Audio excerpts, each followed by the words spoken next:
रामकृष्ण हरी मंडळी, आज आषाढी एकादशी आणि आजच्याच दिवशी मी एक नवीन सुरुवात करणार आहे.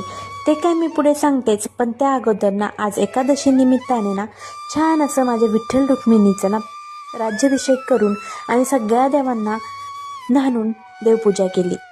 देवघराला पुष्पहार घातला आणि समोर दिवा अगरबत्ती लावून त्यावर छोटेसे लक्ष्मी पावलं काढून सोबतच आपल्या विठ्ठलाचा टिळा लावला.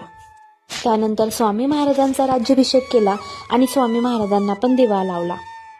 आता मी तुम्हाला पुढे दाखवते की मी विठ्ठल रुक्मिणीचा राज्याभिषेक कसा केला होता. त्यासाठी छान असं पंचामृत बनवलं होतं. अगोदर जल अर्पण केलं, त्यानंतर पंचामृताने राज्याभिषेक केला आणि नंतर फुलांनी. त्यानंतर कालच तोडलेले तुलसीपत्र आज त्यांना अर्पण केले आणि मग नंतर माझ्या छोट्या वारकऱ्याचा थोडासा फोटोशूट केला, तो बघा. गाठ भंगा बांधली ग देही विठाई नांदली,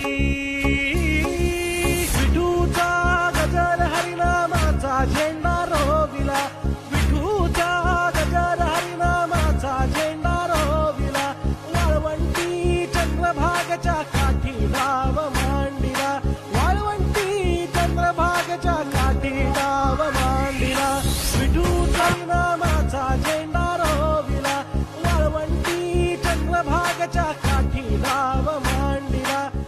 आणि या सुंदर फोटोशूट नंतर आजची महत्त्वाची गोष्ट मी तुम्हाला सांगते की आषाढी एकादशी निमित्ताने ना आजपासून आपण इन्स्टा ID वर पण ना व्लॉगिंग स्टार्ट करत आहोत.